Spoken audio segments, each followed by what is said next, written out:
So today I kind of want to talk a little bit about utilizing your influences and the importance of learning other people's music.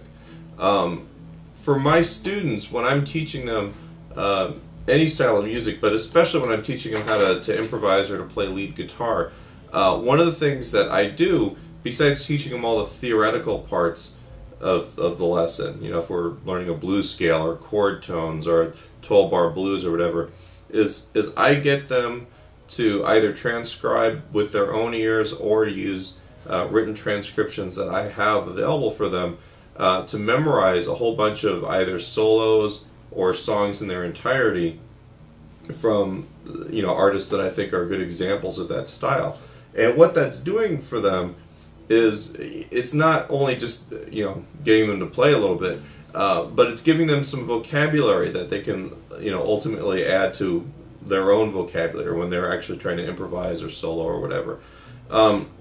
One thing about this is that, you know, I'm not really into building an army of parrots, you know, of people that just regurgitate or repeat, you know, music. You know, I grew up in the era where everybody wanted to sound like Stevie Ray Vaughan, or everybody wanted to sound like Van Halen or whatever, and you get these guys in these bands and you know exactly what they listen to, right? That's not the idea with this at all, you know. And the idea for me is that, you know, through the process of learning this, you're going to see how these guys phrase. You're going to get used to actually knowing where to find the sounds that they're using and find where melodies are at.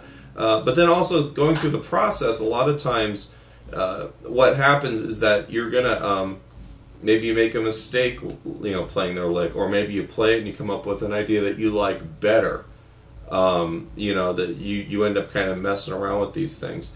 You know, the lick that you come up with might actually be more interesting to you. You might play it a little bit more.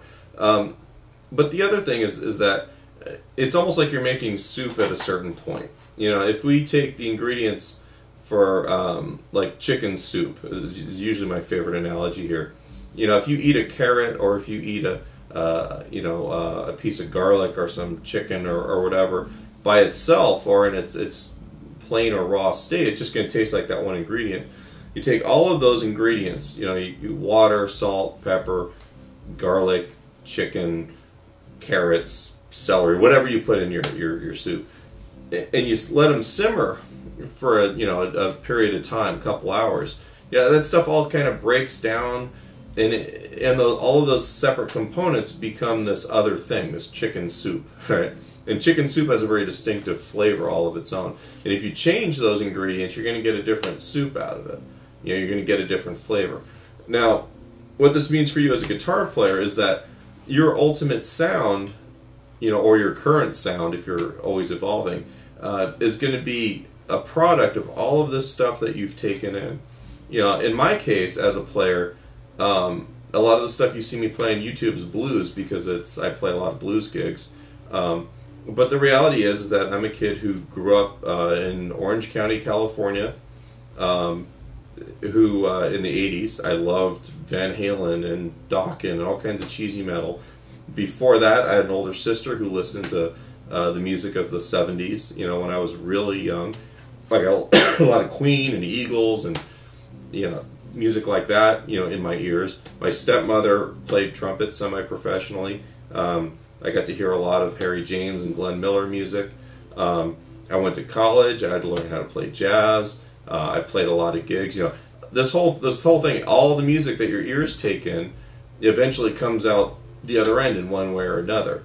You know, so for the guys out there that are you know, part of the reason for this particular blog today is because I keep getting asked the question, I want to learn to improvise. What scales do I need to learn? You know, and that's not really what it's about. You know, it should be, what music should I learn? You know, and what are the tools to make that music? You know, we get so involved in where we put our fingers on the instrument, on the guitar, sometimes we kind of forget that there's supposed to be a melody of some sort, whether it's pretty or it's ugly or whatever you're trying to do. You know, there's supposed to be music coming out, right? You know, and the process of learning other people's music, I think, will get you there faster. You know, it makes that pathway between your hands and your mind's ear, the way that you hear a melody in your head, and gives you the facility to get that out on the instrument. Some people can do this without any kind of instruction, or they're a prodigy. For the rest of us, though, it's a lot easier if you take the information from the players that came before that you broke it down and then reconstructed it into your music.